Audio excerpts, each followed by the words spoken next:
desde a Secretariado Conjunto, estou eu, Alexandra Lopes, responsável de projetos aqui no Secretariado. Estão também os meus colegas Clarice Gaillard, o Fernando Chofre e o António Teles. Boa tarde. Boa tarde. Isto é também connosco Boa presente tarde. a Autoridade Nacional Portuguesa, a Isabel e o Rui. E pronto, esta sessão, no fundo, é uma sessão de esclarecimentos das vossas dúvidas ou questões ou, enfim, ou eventuais preocupações a nível de plataforma, etc., que vocês tiverem em relação a esta segunda fase desta primeira convocatória do programa Interreg Sudoe. Vamos dar talvez prioridade às perguntas por chat. Contudo, depois no final, se alguém tiver alguma questão que talvez é mais fácil expor através de micro, abrimos os micros. Por isso, força, se tiverem algumas questões, eu passo depois a ler aqui em voz alta e a responder. Às vezes as dúvidas de uns podem ser também as dúvidas de outros e ajudam assim também a todos a poder esclarecer algumas dúvidas que possam ter. Por isso, força, até ao momento não vejo aqui nenhuma dúvida. Às vezes, por muito básica que possa parecer, pode ser de utilidade para os colegas e assim podemos, enfim, partilhar essas dúvidas. Tanto a nível de formulário de candidatura, da documentação que têm que apresentar, dos prazos, enfim. Tudo um pouco daquilo que foi, no fundo, explicado na sessão da semana passada. Eu vou dar aqui algum tempo, talvez, para as pessoas poderem colocar as questões.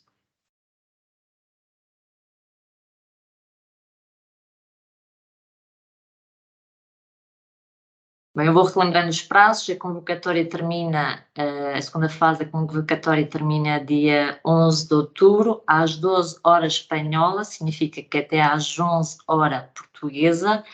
Isto para o formulário, pelo menos no idioma do beneficiário principal. Tem um prazo adicional, caso o queiram utilizar, obviamente, não é obrigatório, para a inserção das traduções na plataforma até o dia 18 de outubro.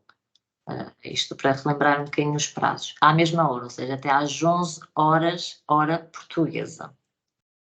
Ora, vejo que já há aqui algumas questões, nomeadamente da Rocio Crescente, de onde nos coloca assim questão: se uma atividade indicada na primeira fase estiver associada a um objetivo específico, GT, secção B1, ok? E responder a vários objetivos, poderia ser incluída em outro objetivo específico, GT, na segunda fase? Ou seja, eu se entendo bem, Rocio, julgo que o que nos está a tentar transmitir é se a mesma atividade pode estar em dois GTs diferentes. Sim, nada impede isso, ou seja, vocês podem em diferentes GTs terem exatamente a mesma atividade, mas vinculada a esse GT específico, onde obviamente os resultados que vão correr dessa atividade vão ser diferentes daquilo que de GT para GT. Por isso, sim, nada impede que uma atividade indicada na primeira fase possa responder e estar incluída noutro GT na segunda fase. Se respondi bem à sua questão, Rocio. Ora, a Tânia, a distribuição indicativa por GT, despesas por categorias, no plano financeiro inclui os recursos humanos? Sim, ou seja, o que é a distribuição naquela parte inferior do plano financeiro, onde vos pede uma distribuição aproximada por grupos de tarefas, inclui todas as categorias, ou seja, o total das categorias. No fundo, é pegar no total do orçamento do beneficiário e distribuí-lo nos diferentes GTs. Deixa-me ver, a Liliana Ramos, em termos de elegibilidade, a despesa com coffee breaks e catering realizados no âmbito de seminários do projeto entra para despesa elegível na rúbrica contratação de serviços? Sim, isto entra em prestação de serviços, visto que é uma despesa vinculada à realização de eventos. Outra coisa é que seja viagens, relacionado com viagens a eventos, isso já entra na categoria de viagens, e que a categoria de viagens, como sabe agora neste novo período de programação, é uma taxa fixa vinculada aos recursos humanos. A Tânia Mendes, a distribuição indicativa por GT, despesas por categorias, é obrigatória? Sim, visto que a plataforma, se vocês não efetuarem essa distribuição por GTs, a plataforma não... primeiro, vai sair um aviso em vermelho, quando vocês clicarem no botão validar, e ao ser vermelho não vos vai permitir avançar e submeter a candidatura, por isso é obrigatório, tem que fazer essa distribuição. É uma distribuição, enfim, aproximada, entendemos que não vai ser ao cêntimo, mas pronto, tentem, pelo menos, é um exercício para vocês verem um pouco qual vai ser o orçamento em cada um dos grupos de tarefas e por beneficiário, obviamente.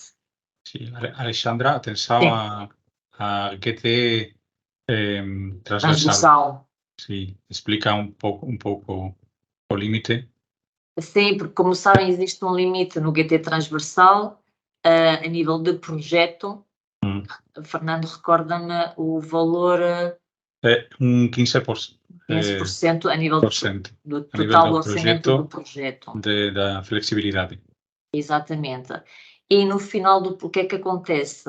Convém nesse GT realmente terem atenção, porque no final do projeto, se virmos que se supera o valor indicado no GT transversal,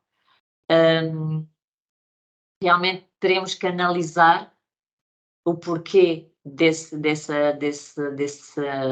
aumento, e se realmente virmos que existe esse excesso de orçamento declarado nesse GT transversal, faremos um recorte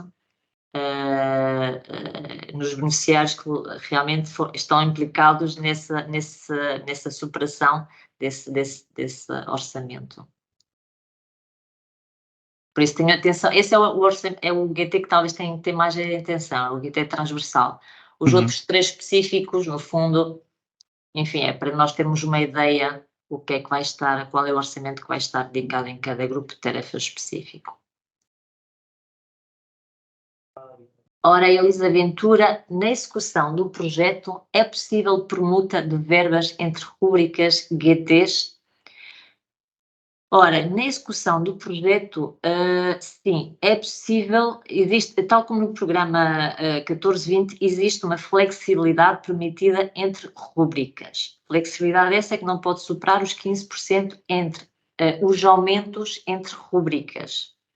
Existem exemplos no guia Sudoe, onde acho que é mais fácil de visualizar, mas realmente se tiverem atenção os aumentos dentro de cada rúbrica, ou seja, todas aquelas rúbricas que vocês superarem, vocês têm que somar esses excessos em cada uma dessas rúbricas, e se a soma desses excessos não superar os 15%, não há nenhum inconveniente. Contudo, atenção, superar determinada categoria não implica que façam despesas que não estejam previstas. Essas despesas têm que estar previstas. Mas o que é que acontece? É perfeitamente normal nesta fase da candidatura vocês põem um orçamento aproximado, porque não desconhecem, ou seja, neste momento desconhecem o valor real da despesa. Imaginemos, prestação de serviços, vocês supõem que vão ter um total de prestação de serviços de 50 mil euros. Mas, ao longo da execução do projeto, vocês veem que realmente há um aumento dos preços em geral e, em vez dos 50 mil, vão gastar 60 mil euros. Pronto. Nessa situação, sim, aceitamos que realmente haja depois compensações entre rúbricas, mas a despesa tem que estar sempre prevista.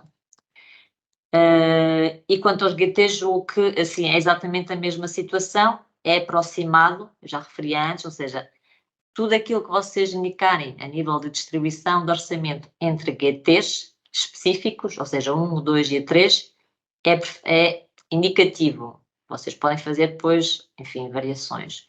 No GT transversal há essa limitação a nível de projeto.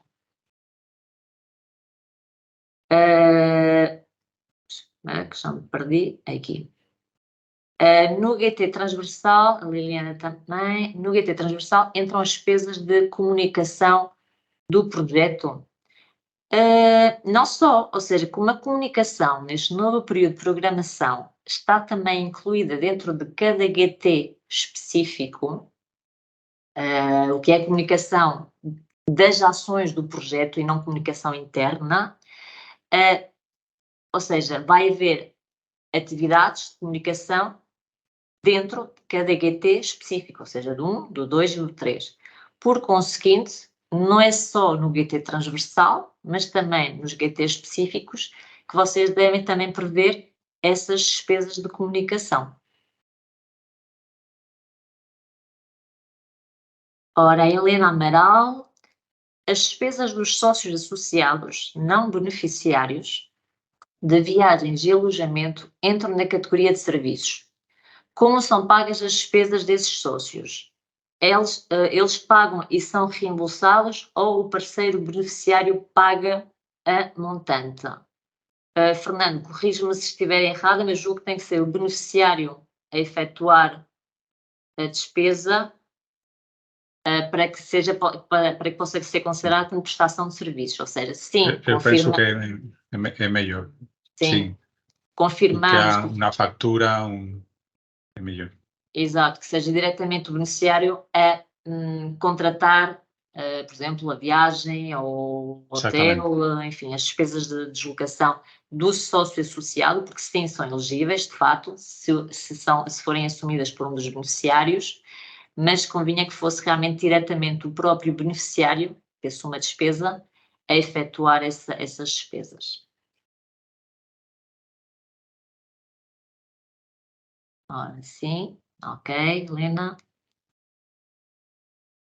Não sei se há mais algumas questões.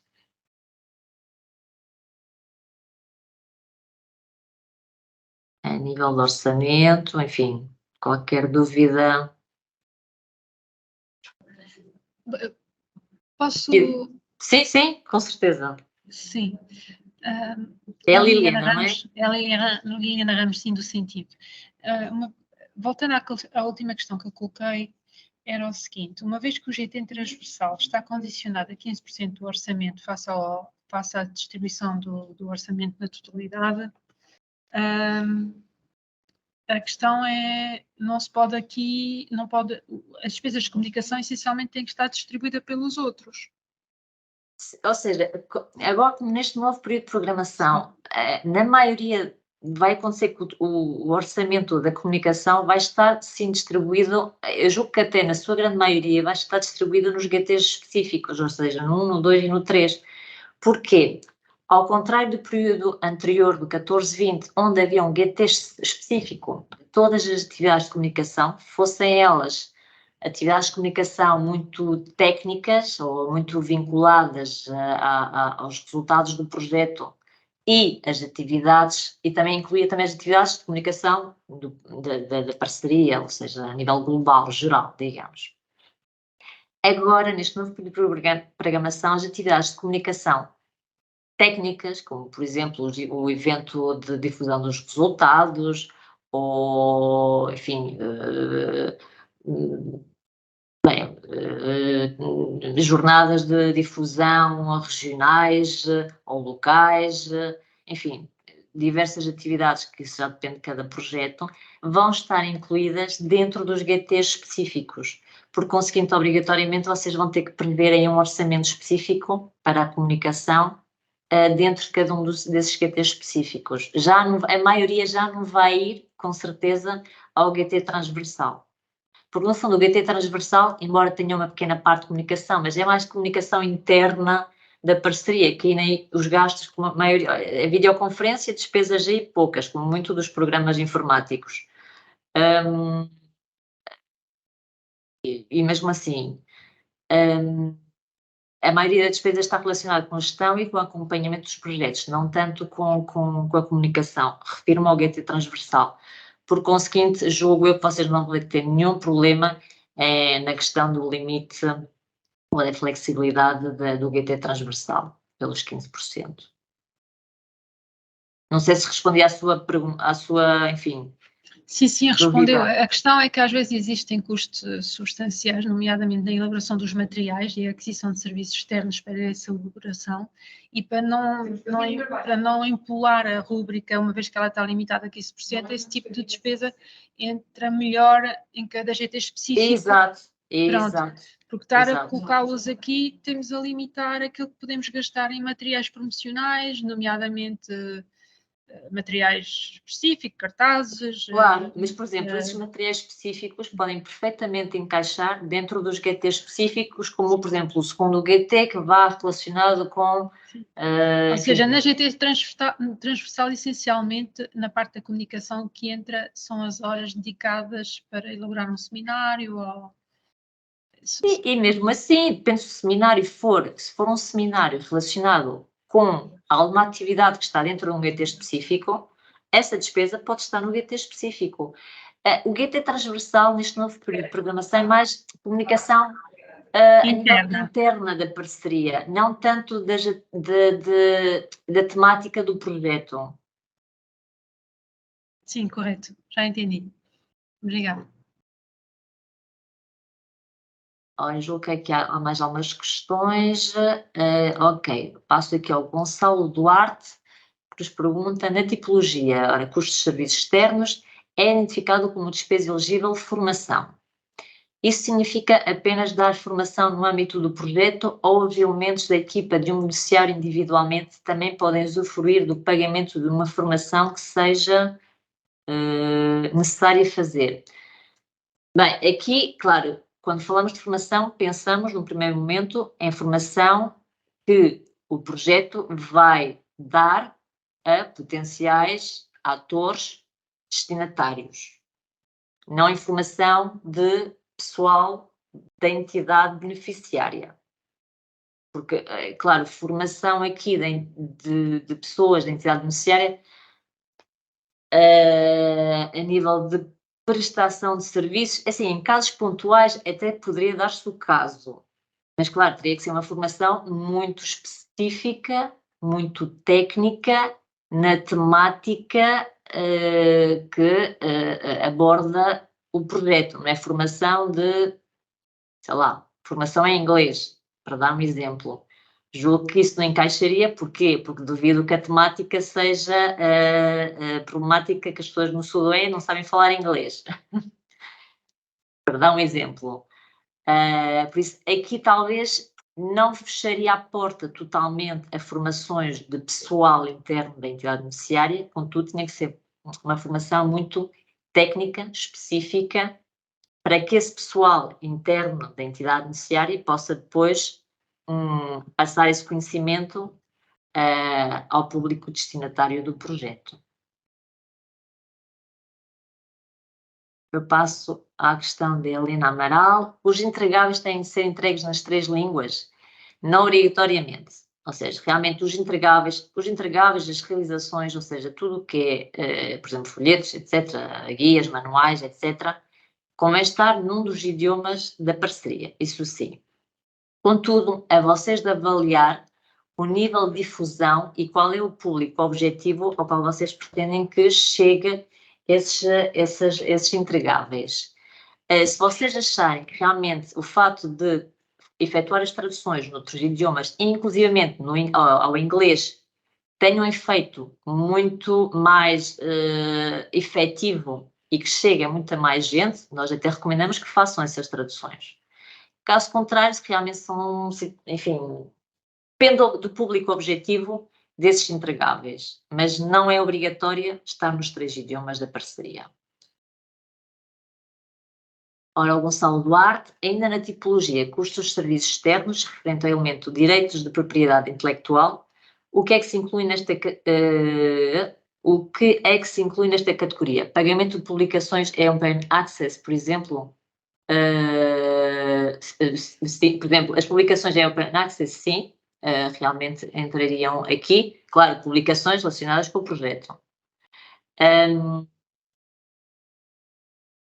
Claro, aqui depende dos projetos. Há projetos que realmente às vezes têm que fazer aqui algumas a reservar alguns direitos de propriedade intelectual, que é assim mesmo que se chamam, e que tem, enfim, determinadas cotas que se pedem e que realmente aqui entraria nessa categoria. Não sei se é isso que se refere, mas as publicações sim, entraria aqui, em prestação de serviços.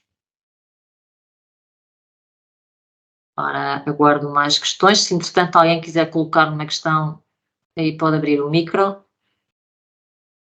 Ver que é mais fácil expor a dúvida. Ora, no chat não vejo mais questões. Olha, Xana, só dizer, vou partilhar o meu ecrã. Força, António. A ver.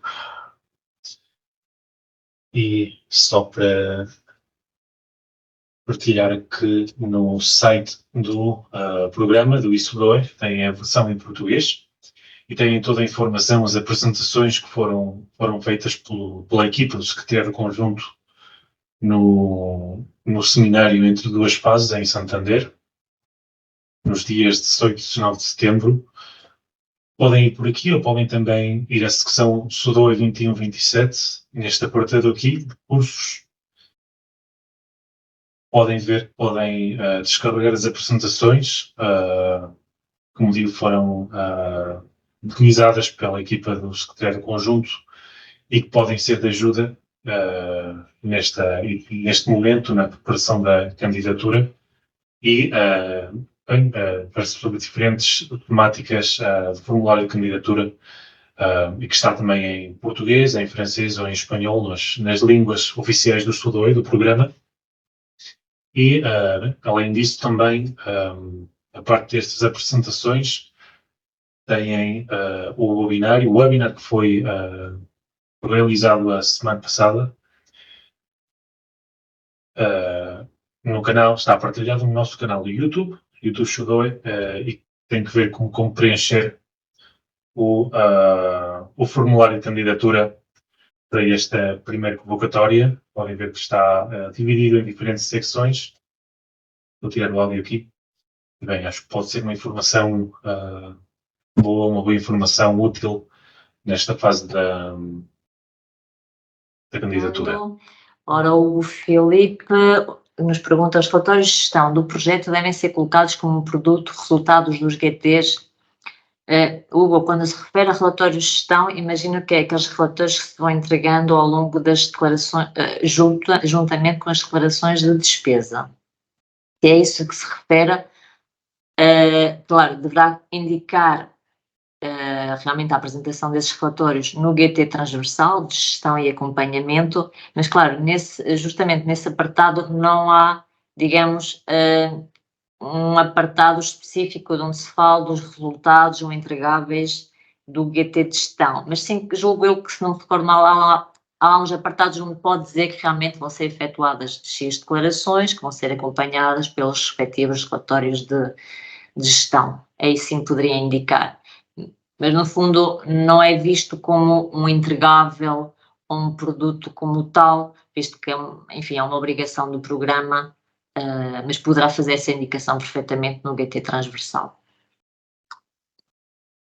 Ora, Helena Amaral: o SUDOE vai providenciar uma plataforma para os websites de cada projeto, mas e se preferirmos trabalhar noutra plataforma que seja mais interativa e ou que cumpra melhor os nossos objetivos? António, talvez Sim, obrigado, Xana.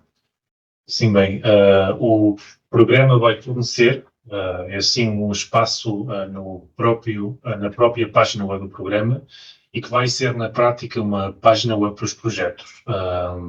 Um espaço para os projetos, onde os projetos possam partilhar as notícias, partilhar arquivos, vídeos, diferente material informativo. Mas, além disso, se o projeto quiser utilizar uma aplicação diferente, um espaço web específico ou com possibilidades muito concretas, nesse caso sim seria necessário prever a despesa, porque o programa só vai fornecer que vai ser um espaço web, uma própria página web, e que vai ser a mesma para todos os projetos 21-27. Portanto, uma coisa diferente, uma aplicação distinta, uma intranet, uma coisa que não tem nada a ver com uma página web própria. Nesses casos, sim, que o projeto tem já de prever essa despesa para o futuro. Assim. Ora, passo à questão do Gonçalo Duarte. Na aquisição de material informático ou material de campo, por exemplo, é necessário detalhar individualmente cada elemento? Exemplo, separar computador de ecrã, indicar especificamente o nome do software, uma vez de indicar o seu fim.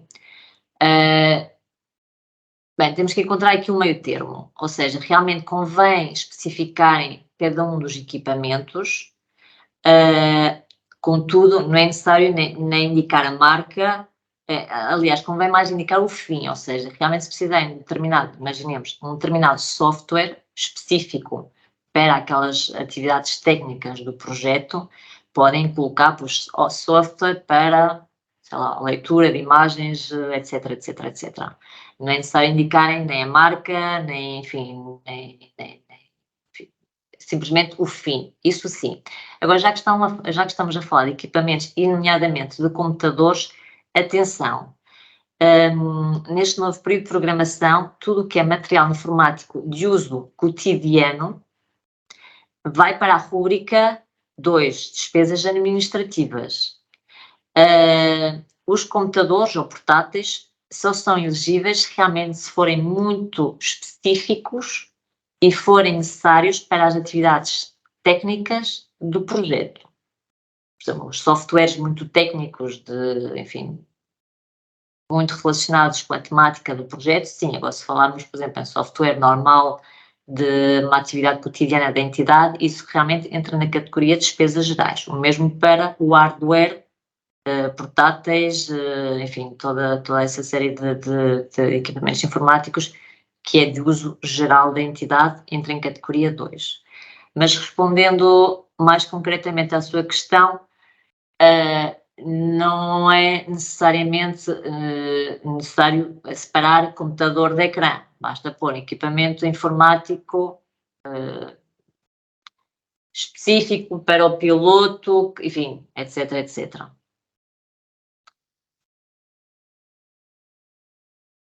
Vejo que o António já partilhou aqui os links. Continuou com a dúvida da Fábia Azevedo. Continuando nessa questão de detalhe das descrições, podemos colocar aquisição de mobiliário para laboratório? Ou temos mesmo de escrever X mesas, X cadeiras, X caixas? Bem, tudo depende da dimensão. Realmente, quando fala aqui na descrição, imagino que aqui a aquisição de mobiliário para laboratório irá para infraestrutura. Vocês, pelo que entendo, vocês querem acondicionar uma determinada sala e equipá-la para ter as condições necessárias para efetuarem, enfim, determinada atividade. Atenção aqui, acontece o mesmo com os equipamentos. Se for simplesmente adquirir mobiliário simplesmente para reunir ou fazer atividades cotidianas da entidade, isso vai para a categoria 2. Contudo, se realmente é condicionar uma sala para fazer uma sala imersiva, enfim, muito específica, para desenvolver determinada atividade muito específica do projeto, aí entraria em infraestruturas. Quanto a detalhar cada um desses elementos, se puderem, sim, porque acho que, pelo menos sou da opinião, quanto mais detalhada estiver a justificação orçamental, melhor. Contudo, obviamente, se falarmos de elementos muito pequenos, por exemplo, estou-me a lembrar dos consumíveis. É óbvio que nesta fase da candidatura vocês são incapazes de dizer vamos necessitar X provetas, 100 provetas. Não, melhor dizer provetas em geral e com isso ou vários consumíveis de laboratório e com isso seria suficiente. O Gonçalo Alexandra, sim. Sandra, a questão de equipos informáticos o mobiliario está no punto 4 da ficha 8.5, costes de equipamento. Se podes. Sim, vou abrir e vou partilhar.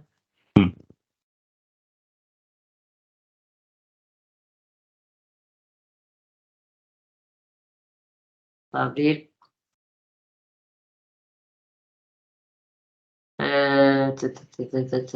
Elementos elegíveis. Sim. Ok. Já tenho partilhar. Aqui. Bem, julgo que vocês conseguem. Conseguem? Ok, perfeito. Há um asterisco para equipamento de escritório, hardware e software, mobiliário e acessório. Pronto, realmente Tem aqui. a explicação. Sim, estou a ver aqui pelo menos a primeira, que é de equipamento informático, que nós referíamos, que a maioria vai para a categoria 2. Mais arriba. É isso. Exatamente. Financiar equipamento informático, seu equipamento especializado necessário para um projeto, para um fim específico. Sim, o que acabamos de ver. E o mesmo também é válido para mobiliário e acessórios. Vocês têm essa informação aqui no guia, mas pronto, no fundo é aquilo que acabamos de explicar. Uhum. Obrigada, Fernando.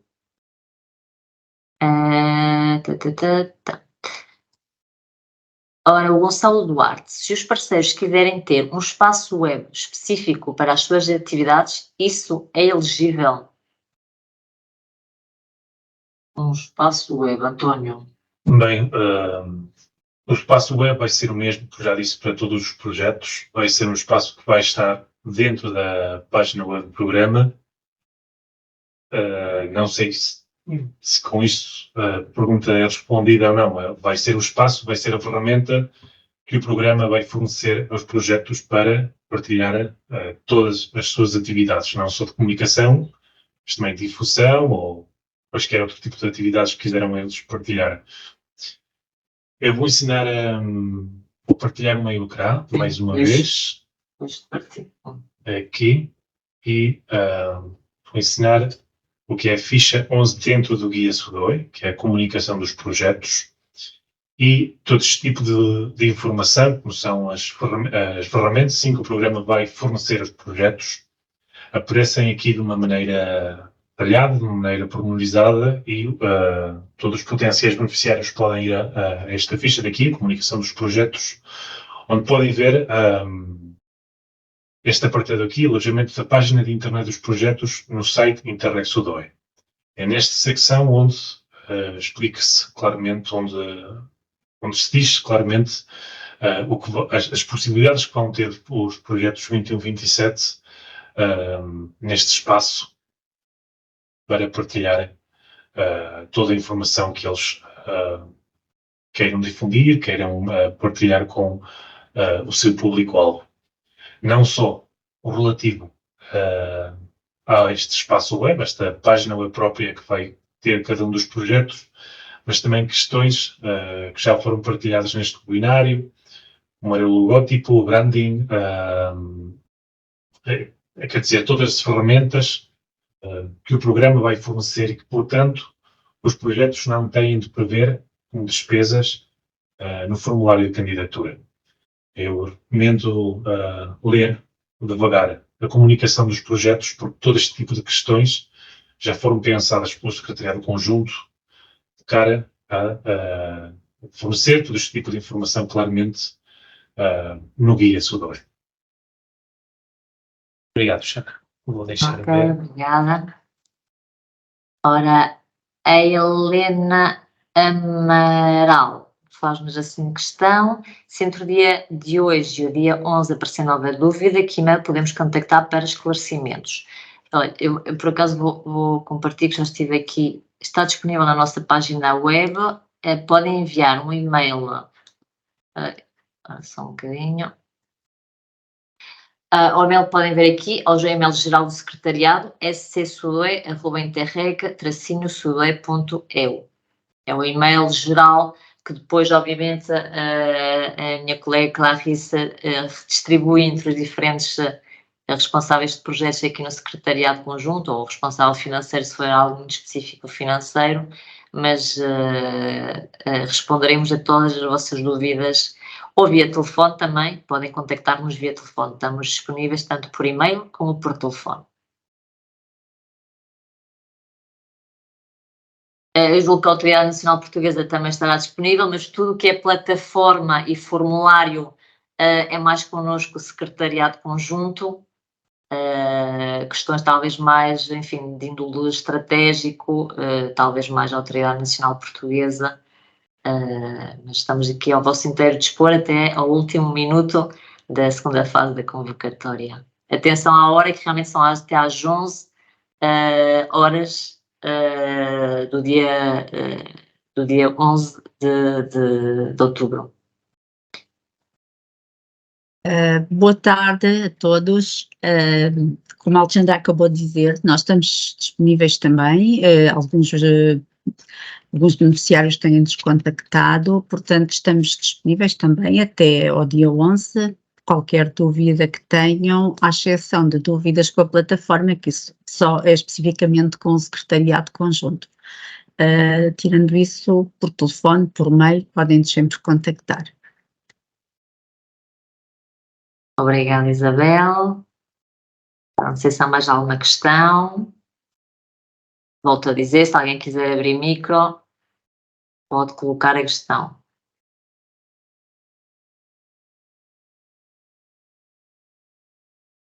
Como vêem, a maioria da informação está disponível tanto no Guia SUDOE, que realmente é tudo o que é a nível de elegibilidade de despesas por categoria, tem disponíveis por cada, uma ficha por cada categoria de despesa. Tentamos ser o mais detalhados possíveis para realmente incluir todos os casos possíveis nessas fichas. Contudo, se ainda assim há dúvidas, podem esclarecê-las connosco via e-mail ou via telefone. Ora, não há mais questões no chat. Não é propriamente uma questão, eu não consigo ver muito bem como é que é o mail, as primeiras letras. SC, que vem de Secretariado Conjunto, são as iniciais. Deduzi que fosse, mas queria ter a certeza. Sim, scsudoe@interreg-sudoe.eu. O António acabou de pôr no chat. Obrigada, António. É melhor que a gente...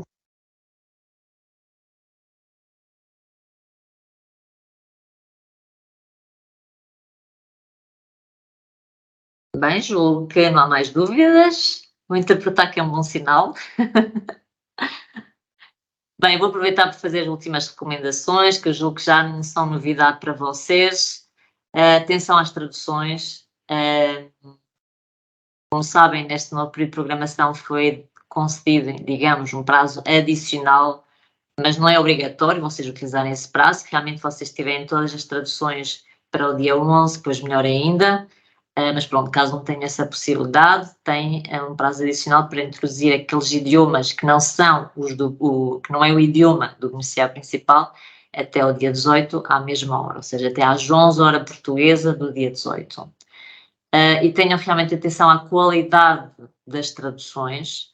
Ainda esta manhã falava com um beneficiário espanhol, neste caso, que não passou à segunda fase, e o próprio admitiu que recorreu a plataformas de tradução automática para fazer a tradução do formulário da primeira fase. E ele próprio chegou a admitir que realmente depois as entidades francesas e portuguesas leram essa proposta e realmente entenderam o porquê de estar mal avaliado, porque realmente essas traduções automáticas, é certo que existem plataformas que traduzem muito bem, mas quando já são temas muito técnicos, essas plataformas já não é exatamente, a tradução não é de qualidade.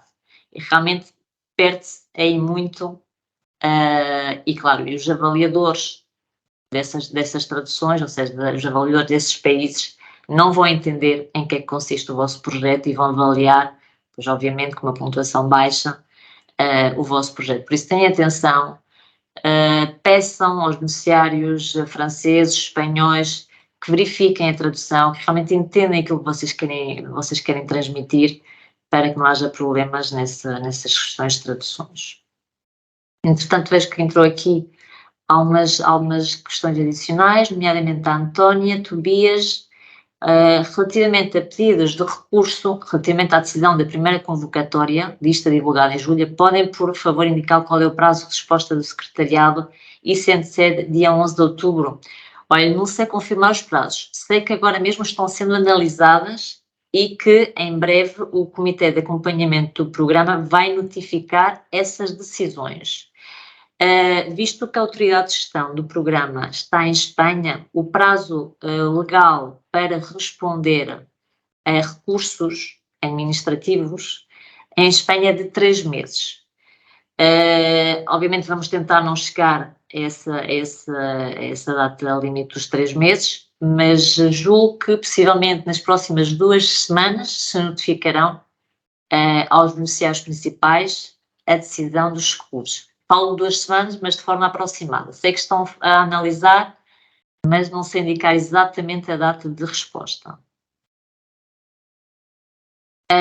O Hugo Filipe, sobre o valor das despesas de preparação, pode ser inferior aos 12.500?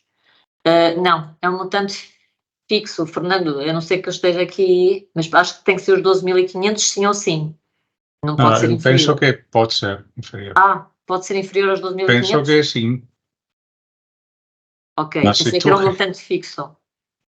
Vê como realmente é a primeira vez que nos fazem essa pergunta. Sim. Mas... Podemos confirmá-lo. Hugo, se não se importa, pode-me remeter essa questão por e-mail, que assim tenha por escrito no meu e-mail, e respondemos-lhe. Ok, obrigada.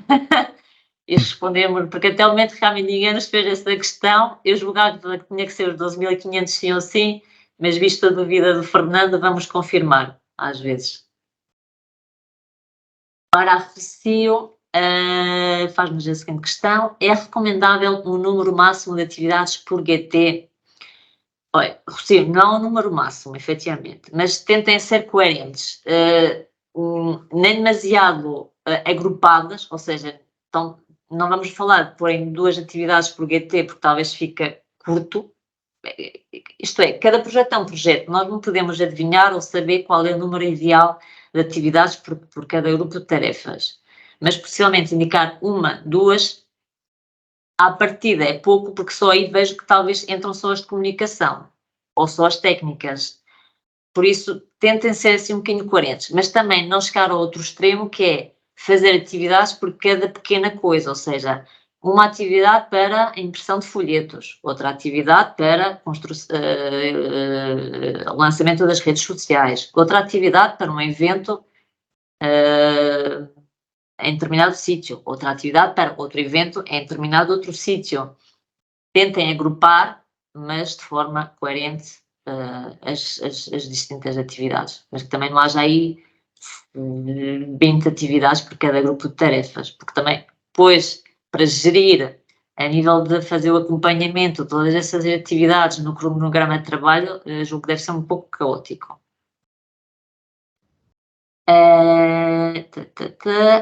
É a Liliana Ramos.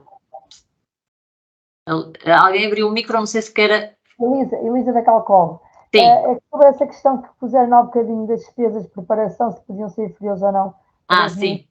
Eu agora fiquei com dúvida, porque eu estava mais ou menos, mas temos a questão que eu percebi, porque entanto tocou o telefone e não percebi tudo, era à partida seria esses valores que tinham que estar mesmo, a gente não podia pôr o valor inferior, ou ainda está em dúvida se podemos pôr o valor inferior, tem que ser 2.500. Sim, deixa-me... Foi isso que eu percebi. Pronto, então é melhor eu também mandar um mail a perguntar, para depois me responderem, não? Eu estou a ver um bocadinho mal, Elisa, mas eu percebi aquilo que me disse. Realmente, sim, realmente confirma-se que vamos confirmar. Então, olha, aquelas pessoas que realmente pensem na possibilidade de apresentarem um GT de preparação com menos de 12.500, que nos façam essa consulta por escrito ao secretariado conjunto, para que nós também possamos vos responder por escrito e confirmar se pode ou não. Alexandra, Sim, Fernando, não sei se já Na pudeste... ficha, no ponto 6 da ficha 8.0, diz que é um montante fixo. Ou seja, tem que ser sim ou sim 12.500. Ok. Mas Para na 8.0... pode E ser é no- que atualmente há uma... informaticamente não está a comprovar esta questão. Pode ser. Isso Mas a nível de normativa, mas a confirmamos nível então? da guia, sim. Ok, pronto. Então, realmente, julgo que foi o Hugo que tinha colocado anteriormente essa questão. Confirmamos Pode ser que tem... duas coisas, o 0 ou 2.500. Ok. Ou seja, quem selecionar o GT de preparação tem que colocar sim ou sim 12.500. Não aceitamos menos. É isso que diz. Quem prescindir do GT de preparação, obviamente, pronto, é zero. Mas não há um valor inferior a 12.500, que era essa a nossa dúvida que de repente surgiu, mas que está bem perguntar, porque olha, assim também nós temos a certeza que só pode ser mesmo 12.500 sim ou sim. Uhum. Ok. Passo então à seguinte questão da Lili... pronto, ok, a Liliana já respondi. Sim, o valor é por projeto, exatamente. Os 12.500 é por projeto que vocês têm que distribuir por cada um dos beneficiários. A distribuição é efetuada, enfim, segundo o vosso critério. Deixa-me colocar aqui novamente isto.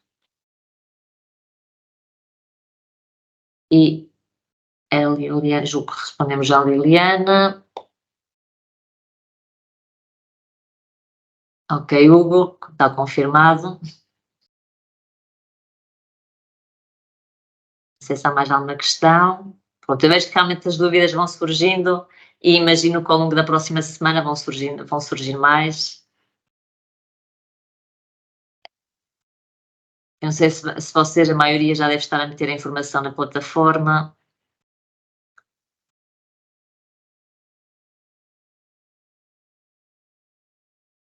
Pronto, aqui o Nuno realmente está a falar na gravação do webinar. António, confirma-me só, este webinar vai estar disponível também na nossa página, sim, ok. Vamos Exatamente, Xana. Este webinário vai ser partilhado no nosso canal de YouTube, possivelmente nesta semana ou na semana próxima, uma vez estarem os 3 webinars das 3 línguas, depois da espanhola, da francesa e da portuguesa, vamos partilhar no canal da YouTube. Sim, esta manhã realizou-se o webinário para os espanhóis. Exato. Esta tarde, depois, para nós portugueses e amanhã de manhã para os franceses. Ora, não há mais nenhuma questão no chat.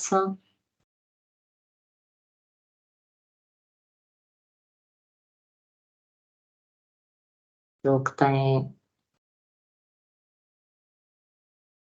Pronto, não sei se há mais alguma questão, se não... Da parte da Autoridade Nacional Portuguesa, não sei se quer fazer as últimas recomendações, Isabel, ou dicas, ou... As de sempre, mas não quero mais relembrar. Eu costumo, as coisas do costume, não é? Não esperem para o último dia para começar a carregar, vão carregando e vão gravando em SO2E. No último dia, depois correm o risco da plataforma bloquear e não conseguirem submeter a vossa candidatura. Portanto, vão começando a carregar e a gravar. Quem vai ter associados, não se esqueçam de explicar a pertinência dos associados.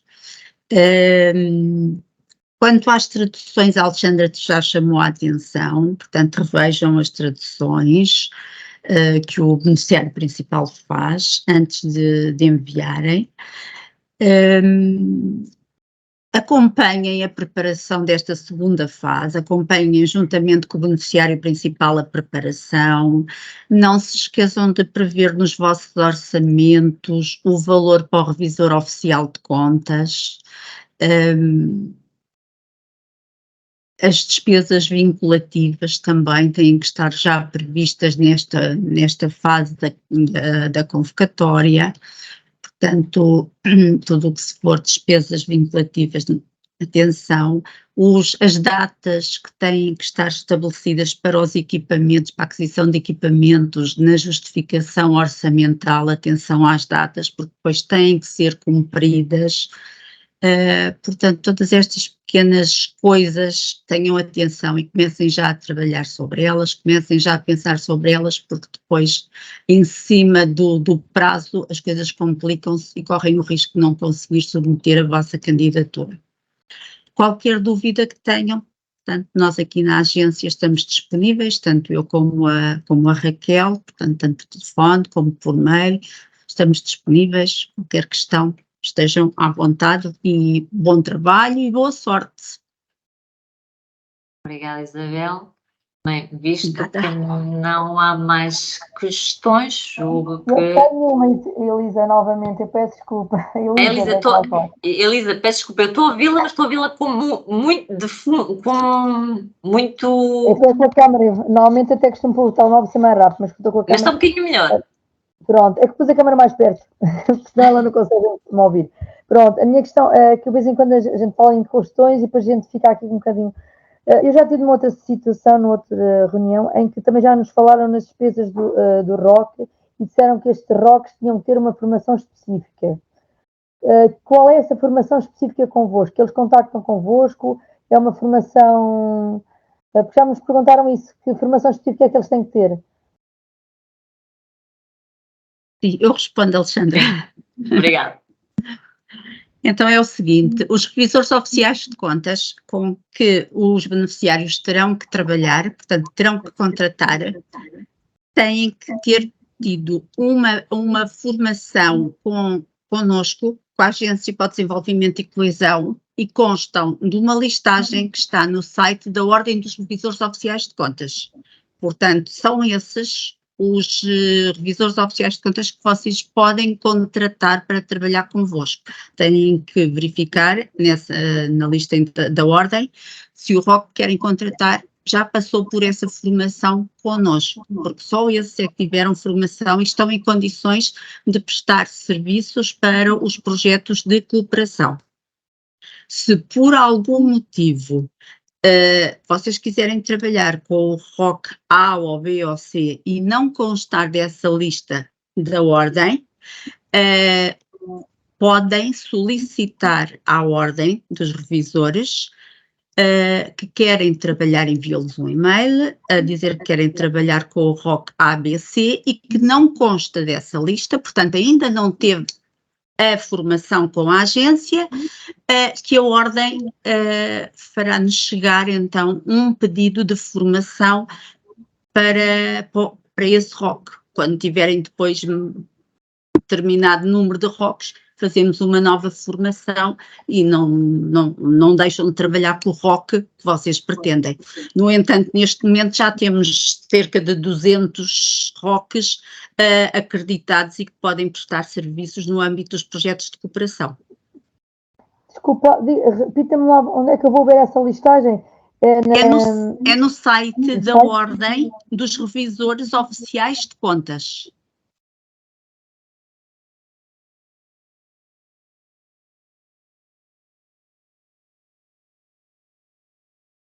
E a formação é na agência, é só para eu especificar isto bem, depois tenho que, a informação é com a agência de...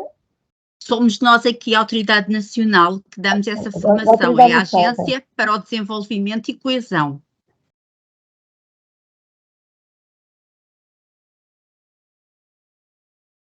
Obrigada. Mas essa formação é solicitada pela Ordem, portanto vocês têm que solicitar à Ordem, sim? Sim, sim. Aproveito a questão da Helena que nos pergunta, mas essa formação ao ROC vai ser paga pelo projeto ou será pela ordem?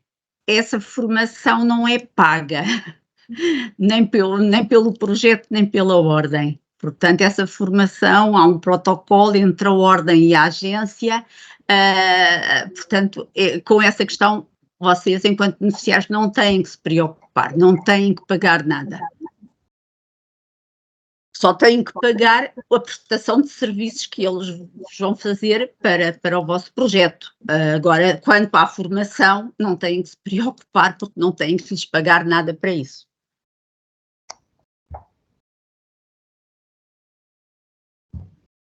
Elisa, não sei se ainda ficou com alguma dúvida em relação... Não, esqueci-me de dar o mic. Não, obrigada, Elisa.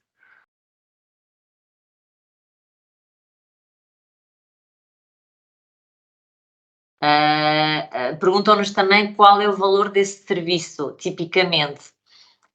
Aqui vimos, enfim, não há um valor aproximado, porque tudo depende às vezes do ROC. Nós já vimos aqui, a segunda experiência que temos aqui no secretariado, vimos que há ROCs que, enfim, que faturam conforme o volume de despesa a auditar ou pelo número de declarações apresentadas.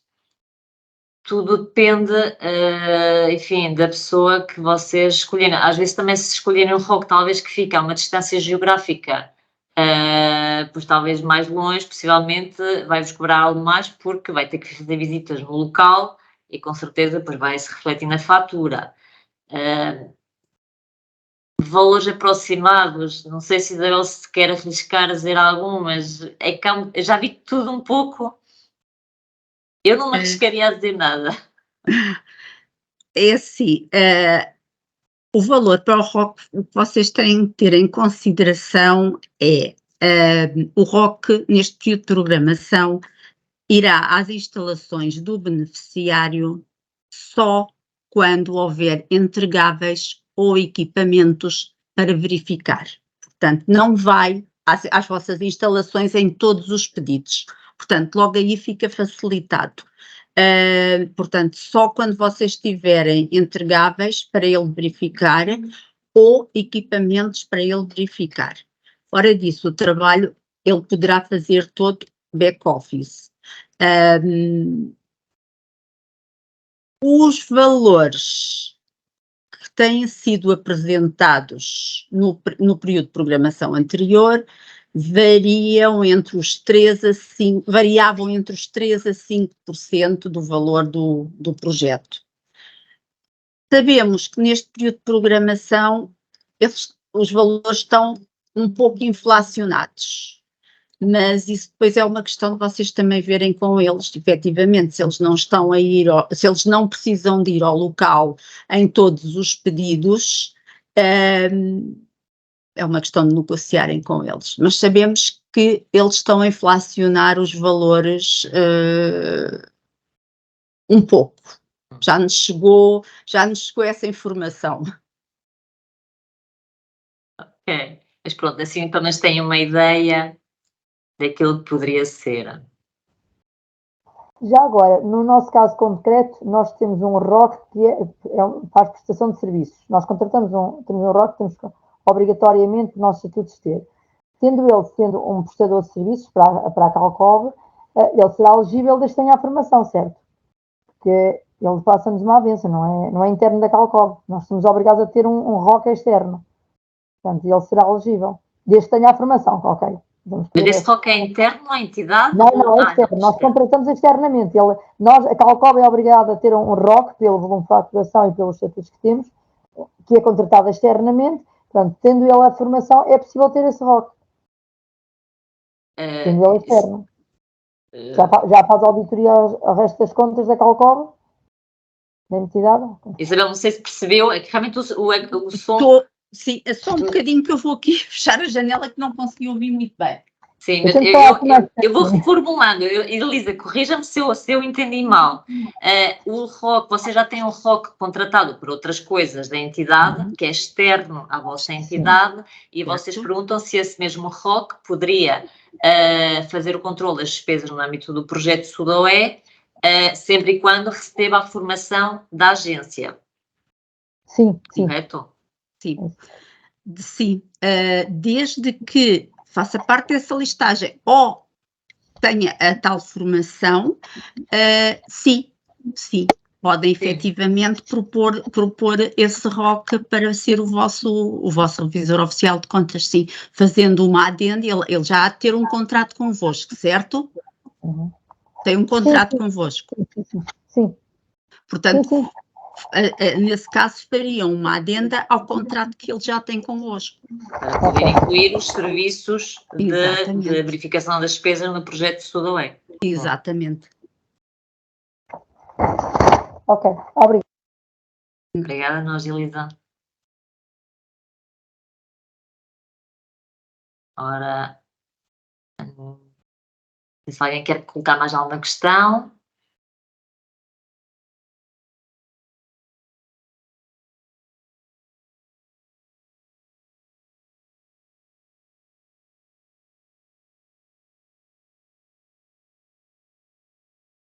Bem, no chat não temos mais nenhuma questão.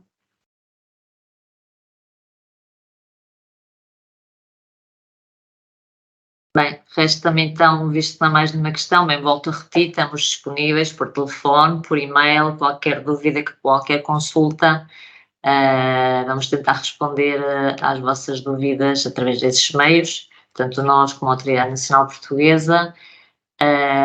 Agradeço desde já a vossa participação. Vejo que vocês estão realmente a trabalhar imenso nestas propostas da segunda fase.